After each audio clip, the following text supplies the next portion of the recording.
Leaders, meanwhile, are back down towards Brooklands, and Blake Baldwin, for the first time, is forcing the race leader Luke Herbert to just drive down the middle of the road there into the braking zone at Brooklands, forcing him to think defensively. The more he defends, the less chance he has of pulling out a bit of a gap.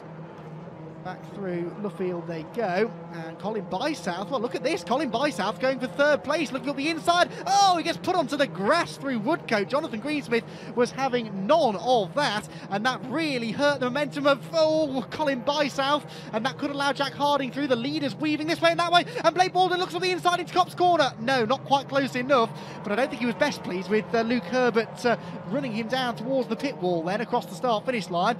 Right, how's this all shaken out? This is a replay, first of all, of Greensmith versus Bysouth. Greensmith coming across to try and defend, but Bysouth was there. Colin was alongside and ended up on the grass, lifted off the throttle, and so Jack Harding has gone through into fourth place.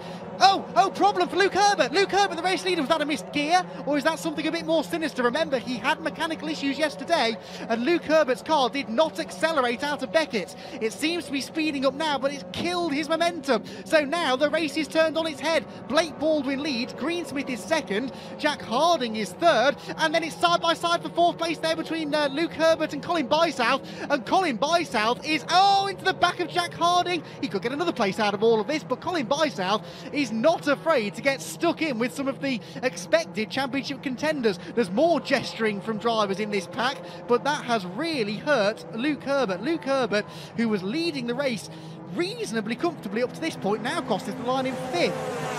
It looked suspiciously like a missed gear. The car just didn't accelerate out of Beckett's, but now it's fully up to speed again, and Luke will be furious. He'll be determined to get back up there. He will not want another race to slip by. See, the car wasn't quick through Beckett's. That's why everyone was running into each other, because they were expecting Luke to accelerate normally out of the corner, and he didn't. Luke already starting to fight back, though. Look up the inside of Colin Bysouth. This will be for fourth place. Aidan Hills is there, keen to try and buy into all of this as well if he can. There's trim hanging off the back of Colin Bysouth's car. That car looked immaculate at the start of the race. It's not quite in showroom condition now, is it? As the leaders weave this way and that way very aggressively, trying to break the slipstream. They fan out under braking. Jack Harding looks to the inside. Greensmith looks to the inside.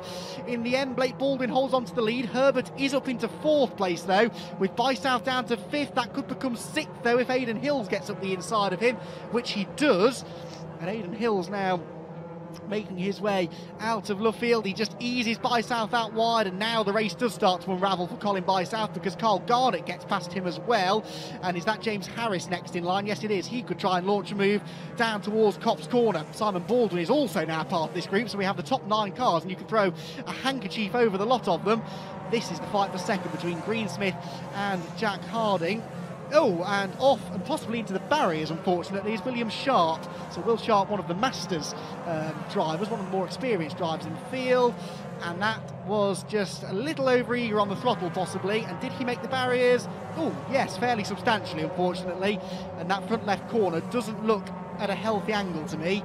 Will is now stranded on the what is probably still quite wet grass. The rear-wheel drive MX-5 is going nowhere. He requires a bit of assistance from marshals. That means there will be yellow flags out of the final corner. Not down here, though, where we're heading into Brooklands, and it's all chopping and changing again. Jack Harding had a go up the inside of Jonathan Greensmith, then nearly found himself losing a position to Luke Herbert, and Carl Garnett has got himself ahead of Aidan Hills. So Carl Garnett there, the white, orange and blue number 19 car, is challenging the reigning champion around the outside. This is great stuff, just what we wanted to see.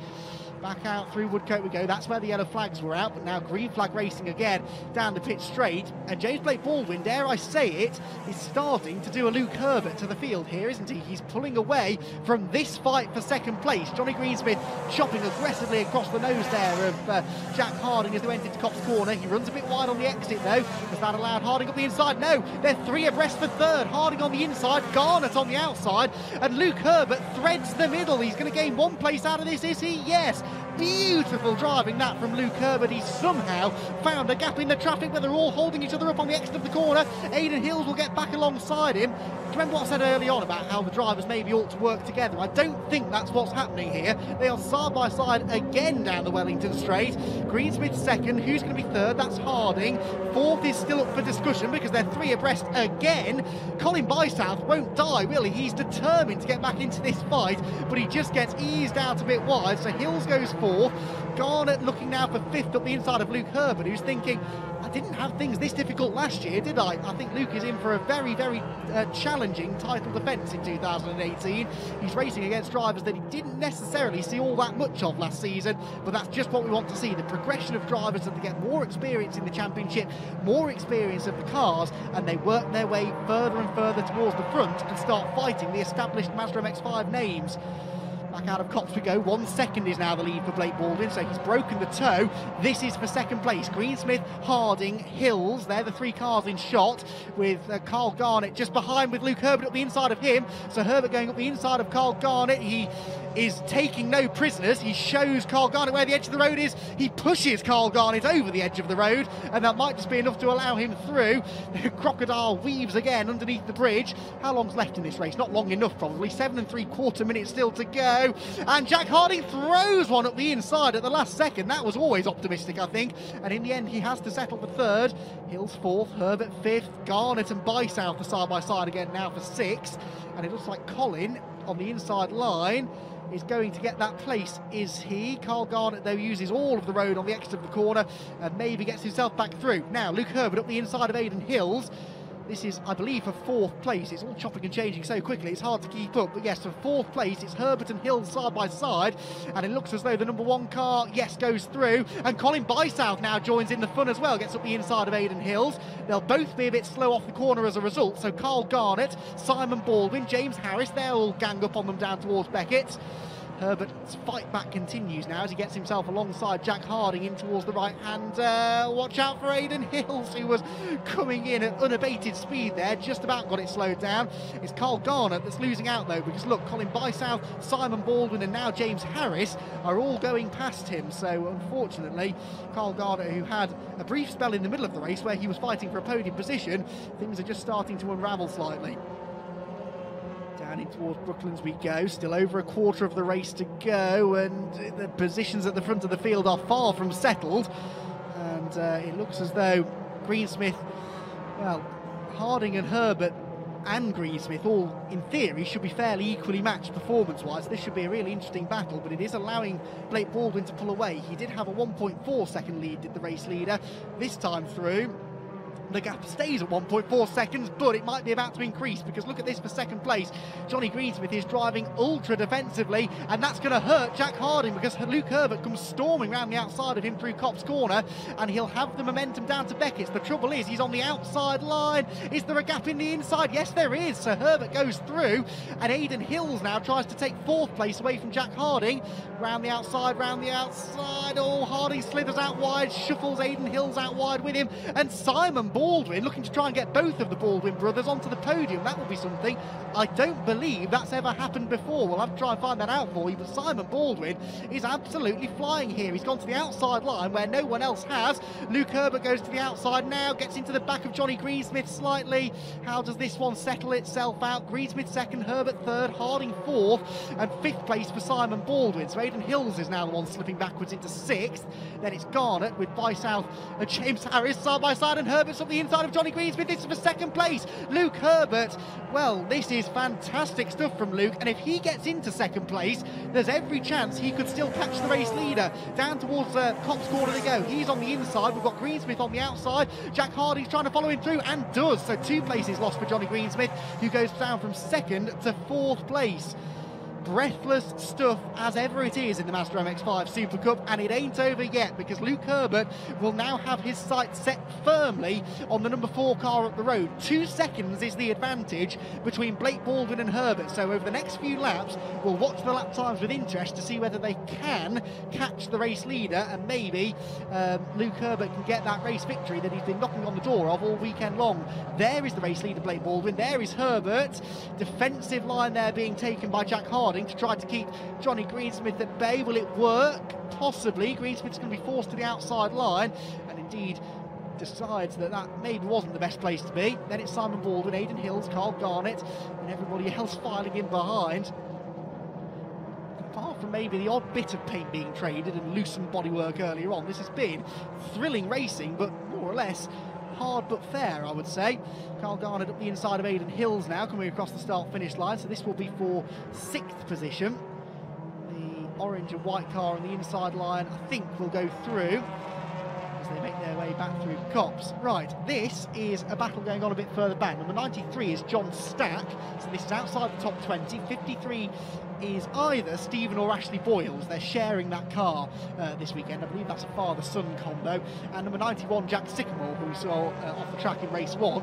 And as we documented in race 1, wherever you are in the field, there's someone to play with, and it doesn't matter whether you're fighting for a win or fighting for 25th place, there will always be action, and that's why the spectators love watching the championship and the drivers love competing in it.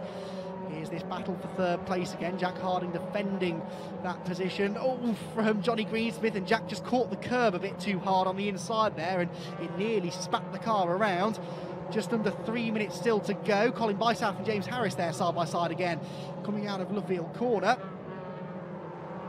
Will be James Harris who hangs on to the position. Fastest lap, incidentally, was set by Jack Harding earlier on. That's worth a point. He set that well back on lap 3. Is the lead gap coming down? Answer, yes, significantly.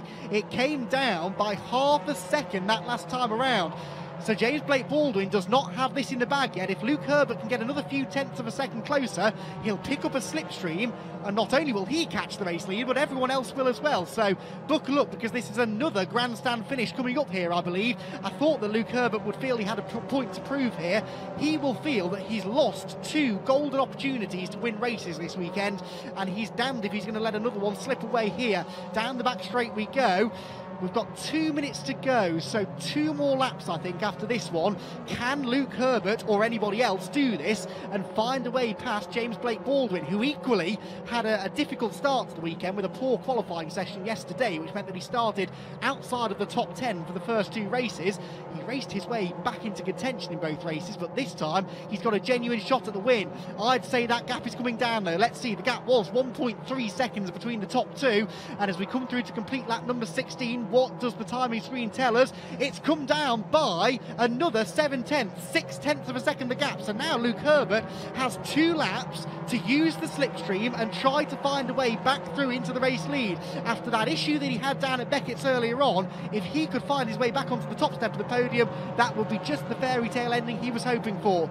Down in towards Beckett's, it's exactly the thing that James Blake Baldwin is hoping doesn't happen, of course, but there's nothing he can do. Herbert has the toe now, and really all that Blake Baldwin can do is prepare himself for the onslaught. He's got Harding and Greensmith coming with him as well. He weaves to the right, tries to break the toe. He weaves back to the left again, trying to break the toe. Herbert keeps the car in a straight line. He's going to be on the brakes as late as possible, and he is with the race leader again. Luke Herbert is back with James Blake Baldwin, and this is going to be a 4-car fight for the podium places as we are about to begin the final lap of the day for the Mazda MX-5 Super Cup. This is what we love about this championship. They provide this sort of action week in, week out, and the Silverstone national layout lends itself perfectly to Mazda MX-5 racing. Across the line they come. 1 more lap to go, and James Blake Baldwin is going to have to defend down towards Copse corner. To the outside line goes Luke Herbert. He's going to try and get as much speed out. No, he goes round the outside. Luke Herbert goes right around the outside. Blake Baldwin did not see that coming. Where does Jack Harding go in all of this? This could be crucial. He goes with Blake Baldwin, gives him a push down towards Beckett, so James will hold on to the lead. Can Herbert hang on to second place? That now becomes the question. The answer is no. Harding goes through. He's going to get a good run out of the corner as well, so all of a sudden it's Jack Harding, maybe, who could become the biggest challenger to James Blake Baldwin. Luke Herbert fights back again, though, down the Wellington Straight, wheel to wheel for second place. Any one of 4 drivers could still win this remarkable race, but it is James Blake Baldwin who leads with 3 corners to go. He gets into Brooklands just about in the lead, does he? Runs a bit wide. Harding on the inside. There's almost a bit of contact, but Blake Baldwin hangs on. More paint is traded. Herbert gets through into second position, and it looks like Harding could even find himself falling off the podium. What a race this has been, and it's all about the run to the checkered flag, because Luke Herbert was quicker out of the final turn than Blake Baldwin. I don't think he's quite going to get there, is he? No, James Blake Baldwin wins the 3rd race of the weekend for the Mazda MX-5 Super Cup by 1/10 of a second. Luke Herbert is 2nd, Jack Harding is 3rd, Johnny Greensmith is 4th, Carl Garnett gets into the top 5 with Aidan Hill 6th, Simon Baldwin 7th, then James Harris, Colin Bysouth, and Steve Roberts gets himself another top 10 position. That wasn't bad at all. That was not bad at all. Fantastic racing from all concerned. James Blake Baldwin Well, what must he have been thinking when he saw Luke Herbert get back through into second place and he saw that gap coming down by 6 or 7 tenths of a second a lap? He must have wondered whether he'd be able to hang on, but he did, and he takes the race victory, which means we've had 3 different race winners from the first 3 races of the season. And the good news is this lot are on the TCR UK package for the full season, so we get to enjoy this all year long. Brilliant stuff. James Blake Baldwin, former champion of the series back in 2016, if memory serves, and he knows a thing or two about Mazda MX-5 racing, and he had to draw upon all of his years of experience, both in these SuperCup cars and the older spec Mark 1 machinery as well. He's won championships in both, and he is really keen to build a championship challenge this year. Confirmation of the result. I'll forgive you if you didn't keep up with every positional